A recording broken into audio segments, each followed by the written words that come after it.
Sweetisms! Phoebe is finally here, and we now have our very own magical girl in Wuthering Waves. Phoebe not only looks cute and squish, she is also just as strong as Jinhsi, Carlotta, and Camellia. Her strongest team uses Spectral Rover, who everyone has at S6, as well as the new 5-piece Eternal Radiant set that gives 20% crit rate and 25% spectral damage bonus. This current rotation here, which I will go into more detail later, lets Phoebe finish tower bosses under 1 minute or in 2 rotations, even on floors without any spectral buffs. In this video, I will cover her mechanics, rotations, and build, as well as my polling recommendations. Disclaimer, footage used in this video comes from the media server, and there might be changes on release, but I will post a comment if anything changes. Phoebe is our first character who can alternate between 2 distinct kits, support and DPS. When Phoebe's bottom gauge is full, you can hold basic to go into DPS mode, or hold skill to enter support mode. Unfortunately, there's a 24-second built-in CD before you can switch again, so you can't really use skills from both kits at once. Here's a quick overview of the main differences between the 2 modes. Her support mode feels quite weak at the moment, and is greatly overshadowed by her DPS mode. I will be mainly focusing on her DPS mode. Before I go into her kit, what exactly is Spectral Frazzle? Spectral Frazzle is a damage over time or dot effect. Only Spectral Rover and Phoebe can apply it right now. It stacks up to 10 times, with each stack dealing around 400 to 500 damage every 3 seconds. Spectral Frazzle cannot crit, and the damage is only affected by your character and enemy levels, resistances, and any Frazzle-related buffs. Here's a chart showing the damage of Spectral Frazzle under varying buffs. As you can see, the damage is not very impressive. And for now, Spectral Frazzle mostly seems to be a mechanic to unlock the full potential of the new Eternal Radiant set, as well as Phoebe's Absolution DPS mode. On to Phoebe's kit. Phoebe's basic attack is a 3-hit combo, and all 3 hits can parry. The dodge counter can parry too. For a rectifier user, it's pretty OP. Phoebe's skill has 2 parts. The first press summons a big circle and immobilizes enemies for 2 seconds. Pressing it again before the 12-second CD is up, and it teleports Phoebe to the center. When Phoebe is inside the circle, her basic attacks deal over 50% more damage. When Phoebe is outside the circle, her basic attacks summon an extra mirror that can help you push enemies together and deal some extra damage. The grouping can be useful, but takes a bit of getting used to. As for her Forte, as mentioned earlier, holding basic when her bottom Forte gauge is full activates her DPS mode. Her multipliers on her ultimate and outro triples, and she gets a shiny new yellow Forte gauge with an enhanced heavy attack that becomes available after her 3rd basic or dodge counter. The input itself can take a while to get used to, but you can also just look at her basic attack icon.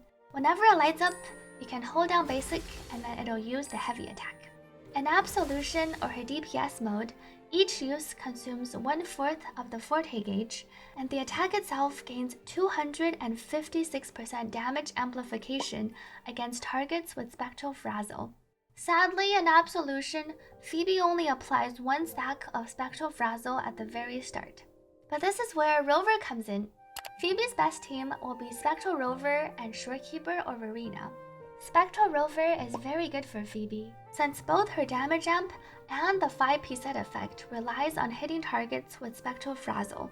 You could theoretically start Phoebe in Confession mode or her support form to apply Spectral Frazzle and then switch her to Absolution 24 seconds later, but if you can't kill the enemies in 1 rotation, you're left having to wait another 48 seconds for your next burst. This isn't very practical, and also her burst isn't that strong. With Spectral Rover, you can easily get to 10 stacks for Phoebe to proc all her buffs at the very beginning of her rotation. Here's the double Rover intro rotation I've been using. I like to start with Spectral Rover, then I either farm a dodge counter into heavy or directly use heavy attack and the follow-up hits. The heavy follow-up charges the Forte so I can use her enhanced skill right away to start stacking Spectral Frazzle. Rover's enhanced skill also conveniently freezes the Frazzle stack count for 9 seconds.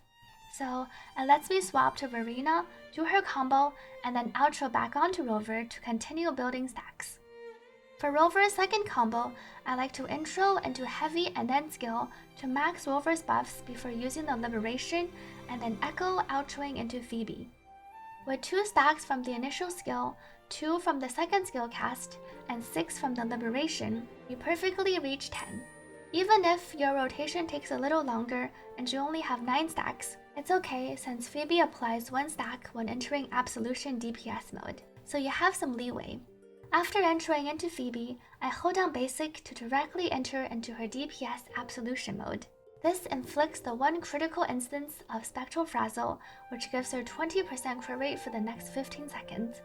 I then immediately use her skill, echo, and liberation.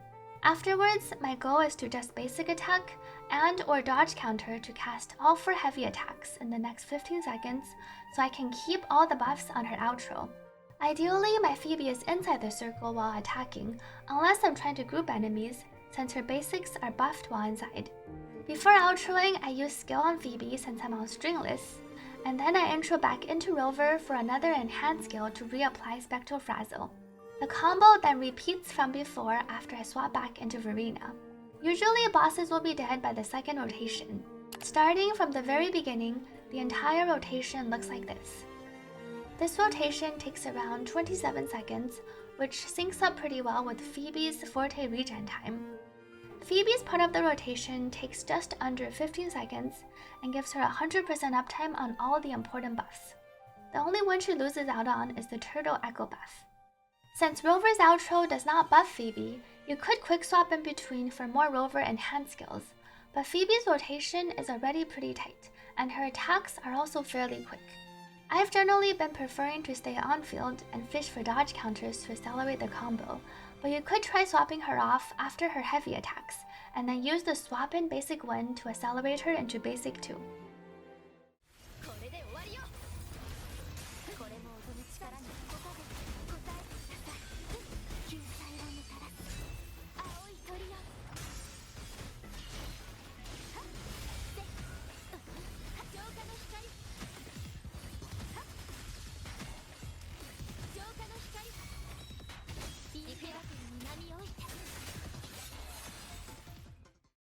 If you're running Shorekeeper instead of Arena, you could actually still double intro into Rover, or you could intro into Shorekeeper.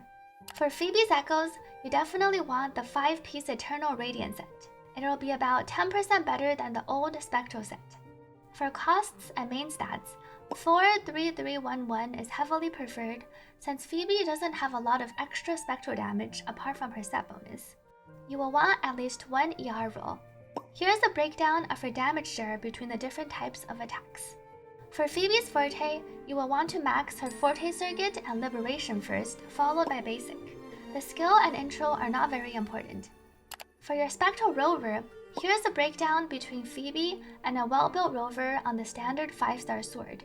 Spectral Rover can deal a decent amount of damage on the team, and I would try to build them for crit and crit damage, but there appears to be very little difference between Moonlit Spectral Rover and Eternal Radiance Spectral Rover. For Spectral Rover's Forte levels, I would prioritize leveling her Forte Circuit and Resonance Liberation. In terms of Phoebe's weapons, here are the damage comparisons between her top options. Stream Master is surprisingly good for Phoebe, giving her 2 stacks with just 1 skill cast. In general, I don't recommend pulling for her signature. Even if you don't have any limited 5-star rectifiers, I would use the event weapon for now and aim to pull Stream Master when yingling reruns, since it's a much more versatile weapon. For those with Stream Master, I recommend saving the second skill cast for the end of the combo right before her outro, so she can get an extra 48% attack on her outro hits. For Phoebe's sequences, here are the damage increases. S0 is honestly a good stopping point, and then if you want to invest further, then her S3 is the most worthwhile, followed by her S6. For those who don't have Jinhsi, I think Phoebe could be a good choice if you're looking for a strong DPS. Her current best team is fairly easy to assemble, and she does not rely heavily on her signature weapon. Also, if you haven't finished exploring Jinzhou, Phoebe's mid-air dashes are quite fun and can be helpful in exploring the regions without flying. With jump and hold basic, she can dash twice, and then grappling resets the count, so she can go for a total of 4 dashes. However, Phoebe does have her fair share of shortcomings. She depends heavily on enemies having Spectral Frazzle, which makes her team building very limiting for now. This also means she is a lot weaker in content with respawning waves of enemies like Whimpering Wastes, since her rotation needs to be extended to reapply Spectral Frazzle to all the new enemies, and she loses a lot of her buffs in the process.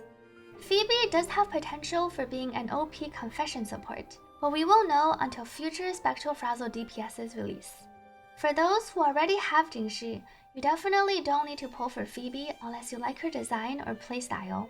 While she is on par with Jinhsi, they are the same element, and Phoebe is much more restrictive in terms of team building. So far, it's been more beneficial to have DPSs of different elements as well. It is possible Wuthering Waves might shift to focus on team archetypes more, but even then, Spectral Frazzle feels too niche to justify pulling Phoebe solely for that reason. I will say though, Phoebe's animations have been growing on me, and she does feel quite strong, so you could still pull for her if you don't mind having 2 DPSs of the same element. Thank you for watching, and remember to like and subscribe if you enjoyed the video. Good luck to those pulling for Phoebe. I will be streaming Wuthering Waves on the 2.1 release, so see you on stream or in my next video. よしよし、いい子いい子。